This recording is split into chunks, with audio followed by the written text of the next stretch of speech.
This is Paul Tudor Jones, and for nearly 40 years, he's made a fortune doing the impossible, trading the stock market with pinpoint precision. He has successfully shorted the Black Monday crash, Japan's lost decade, and the dot-com bubble, a near impossible achievement, helping his fund return a staggering 17% a year since its inception, including 5 consecutive years of triple-digit returns, dwarfing the stock market average of 11% a year during that time. As a result, Jones' net worth currently sits at $7.5 billion, making him the 317th richest person in the world today. So how was Paul Tudor Jones able to build one of Wall Street's best performing hedge funds and become one of the world's richest men along the way? Let's find out.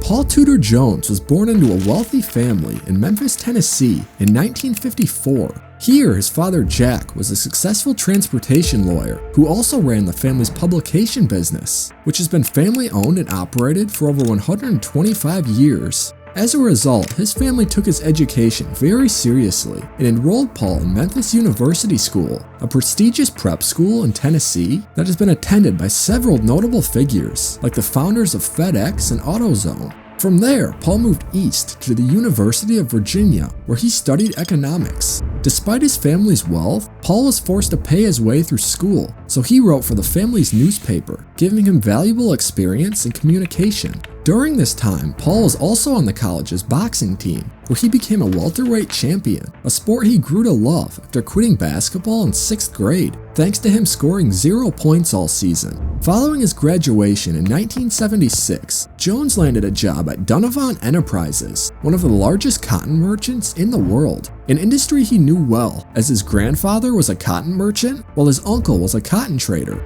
Here, Paul learned how to trade cotton futures, which are contracts that lock in the value of an asset at a predetermined price. And since asset prices can fluctuate, this is what gives them value. But before he could catch his footing, Jones was fired for falling asleep at his desk after a late night of partying in New Orleans. Literally that weekend, I read a story on a guy named Richard Dennis, who was the biggest local at the Board of Trade, and then he used to say that he did his best trading when he was hungover because there was no emotion. And I thought, this is starting to get close to what I'm culturally pretty good at. I had no idea what I wanted to do other than drink beer, and that I was extraordinarily good at. In search of his next opportunity, the 24-year-old latched on to E.F. Hutton, one of the largest stock brokerages in the country, cutting his teeth as a commodities broker, where he bought and sold contracts for his clients and then charged them commissions. Here, he immediately thrived. By his second year, Paul grossed over $1 million in commissions at just the age of 25. His clients were making money too, with the average person tripling their investment during this time. However, given the rise of electronic trading, Paul feared that his occupation could be in jeopardy, so after a few dazzling years at the firm, he left to begin trading his own accounts. Then after a while, I realized I could do so much better if I just traded for myself, because the commissions back then were, and this is going to make you really excited, were $90 a contract. And I started doing that for myself. And I did really. So you were successful from the start? Pretty much. Quickly, Jones found great success once again, making a couple $1 million per year for himself in commissions, and experiencing only one losing month ever as a floor trader. He even traded some of his friends' accounts on the side too, taking one from $5,000 to $125,000 in just 3 months, even though it would go back down to $10,000 6 months later. It was clear that Jones was a talent, so with momentum on his side, Paul decided that it was time to make his boldest move yet.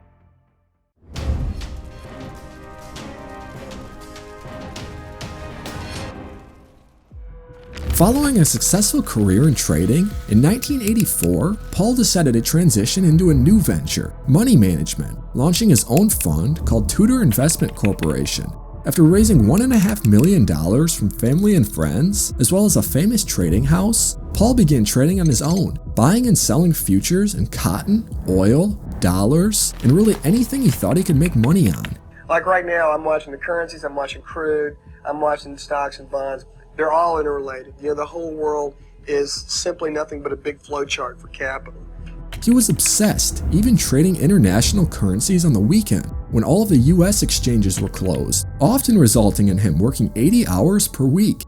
I would put my work ethic up against anybody on Wall Street today, anyone. I can outwork them. There's zero doubt in my mind. Very quickly, the returns began to accumulate, and in his first year, he netted a stunning 529%, followed by 136% in 1985 and 99% in 1986, thanks to him making some big bets that the market would go up. However, in the world of trading, the true test comes during a bear market, and Paul was on the brink of facing the most significant downturn since the Great Depression. After making millions his first few years betting that the market will go up, during his research, Paul Tudor Jones began to see correlations between the stock market in 1987 and the Great Depression. And in 87, you could just look on any kind of historical metric and see the stock market was stupidly overvalued. So that looked a lot like 1929 to me. Additionally, Jones keyed in on something called portfolio insurance, which he believed would trigger more sell-offs if the market started to decline, potentially leading to a flash crash. There will be some type of a decline, without a question, in the next 10 to 20 months, and it will be earth-shaking, it will be saber-rattling, and it'll have Wall Street in a tizzy, and it will create headlines that will dwarf anything that's happened at this point in time. So in October of 1987, Jones began aggressively shorting the market, while much of Wall Street remained oblivious. The law of gravity hit Wall Street today, and financial markets around the world for that matter, as stock prices plunged even more than they did on Black Tuesday of 1929. Today is Black Monday, the day the Dow dropped more than 500 points. The day the Dow dropped more than 22%, almost double the rate of the Black Monday that signaled the beginning of the crash of 1929. As the market crashed on Black Monday, Paul Tudor Jones' short portfolio skyrocketed. Then, at the market close that day, while many investors were reeling, Jones pivoted and began buying stocks heavily. He had just successfully timed one of the largest market crashes ever. By the end of October, while many investors were counting their losses, Jones was up 62%, and for the year, he netted a staggering 200% return, nearly tripling his fund and helping him make an estimated $100 million. By 1988, Paul Tudor Jones had done what many thought was impossible: 5 consecutive years of near triple-digit returns. And as a result, he was now managing $330 million. With his confidence at an all-time high, Jones set his sight on another bubble he saw brewing: Japanese equities, which he saw as grossly overvalued. The market was trading at 4.8 times book value, while the rest of the world was between 1.2 and 1.8. Leading him again to compare it to the US in the late 20s. These, price patterns and price stories, it's the same old story so often, just with different characters, different times, different plots. And so that looked a lot like 1929 to me. So in 1988, he began to short the market by buying put options, which is a way to bet that the market will go down. But something was different this time. Unlike his previous shorts, the Tokyo market went parabolic, having 2 of its best years in decades, completely defying his logic. However, Jones remained confident in his assessment that there was going to be a severe crash. Then, in 1990, the market began to show some weakness, falling 4% in just 2 weeks. Trusting his research, Jones doubled down, buying even more put options, which he got for bargain prices since the options market was so new in Japan, allowing him to risk very little money with the opportunity to generate huge returns, one of his favorite trading strategies. He would look for investments where he didn't want to invest unless he believed if he invested $1, he could ultimately make 5 off that dollar, 5 to 1. Now, he knows he's going to be wrong lots of times. And so he knows if I risk $1 and I lose, I can risk another $1, I'm still going to be up 3, you follow? He could be wrong 4 times out of 5 and break even still. Over the coming months, the market continued to fall, ending February down 7%, March down 13%, and finishing the year down 40%. The market completely collapsed, exactly like Jones had predicted, helping his fund return 87% that year. Even today, Jones considers this his greatest trade ever, and he actually felt sorry for the people on the other side of that trade when he was buying those puts. However, all of this early success soon caught the attention of one of the US's largest government agencies, and Jones was forced to adapt.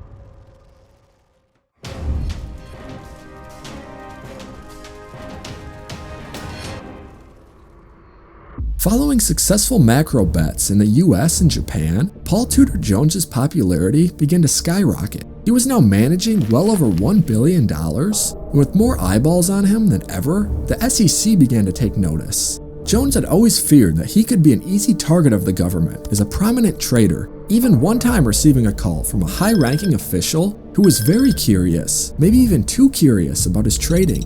Then in 1994, the SEC alleged that Tudor Investments had violated the uptick rule, which prohibits the sale of borrowed stock while the stock is declining. And as a result, Paul Tudor Jones was forced to pay a fine of $800,000, the second largest penalty ever to settle these allegations. Paul's longtime fear of government targeting had come true. However, as a longtime trader, Jones knew that it was time to refocus, and he soon spotted the next bubble forming in the market, centered around US technology companies. The valuations were unlike anything he had ever seen before. Companies like Cisco and Oracle were trading at 150 times earnings, while the NASDAQ reached nearly 200, over 5 times its historical average. And with interest rates rising, combined with recent volatility in the NASDAQ, he was certain that the market was near its peak.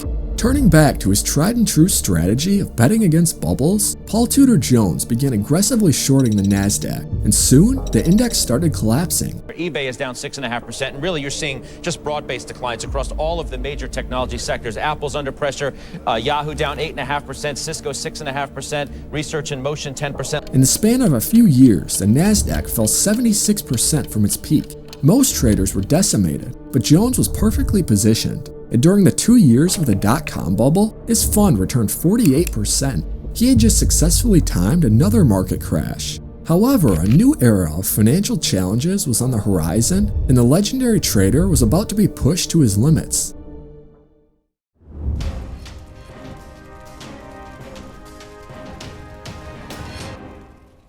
By now, Paul Tudor Jones had become an expert in predicting market crashes, and with so much optimism in the market, he could sense that something wasn't right.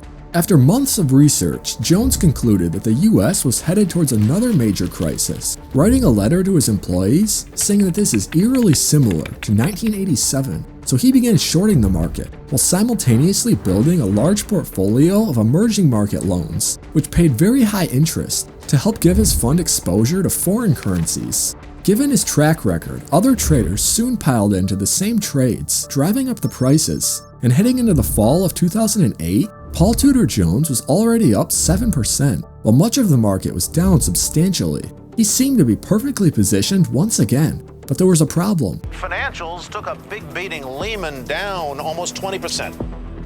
Jones's fund had $100 million of assets at Lehman Brothers, so when the bank went under, his entire sum hit zero. But that turned out to be the least of his problems. Following Lehman's collapse, many of Jones's emerging market loans became completely illiquid, since nobody wanted to buy them at any price. For a short-term trader like Jones, this was the worst possible scenario. He was trapped in his positions, totally helpless. And as fear spread throughout the market, their value fell by 2/3, costing Jones $1 billion. It was the worst moment of his entire life. Panicked, his investors wanted out of the fund, but Jones suspended their withdrawals. Luckily for Paul, the rest of his portfolio, which was filled with short positions, performed spectacularly, neutralizing many of his losses. However, he still finished the year down 4%, making this the only negative year he has ever had, an event that would take a toll on him.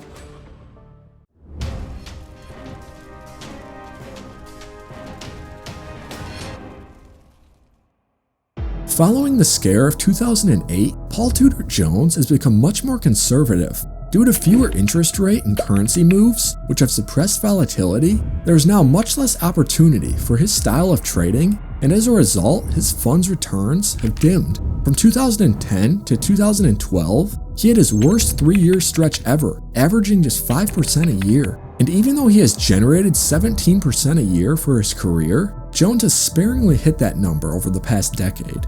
Despite this, Paul Tudor Jones has still been able to earn billions of dollars for himself over his illustrious trading career, and his net worth currently sits at $7.5 billion, putting him as the 317th richest person in the world today, according to Forbes. With all of this money, Jones has made a variety of splashy purchases, and in 2015, he bought a mansion in Florida for $71 million. He also purchased a trio of private islands in Maryland that spell his initials, a mansion in Connecticut, and leases a 350,000-acre reserve in Africa. Jones has also made a variety of contributions to charity too, and in 1988, he founded the Robin Hood Foundation, which aims to alleviate poverty in New York City. And given his stellar returns throughout his career shorting the market, it could very well make Paul Tudor Jones one of Wall Street's most accomplished traders ever.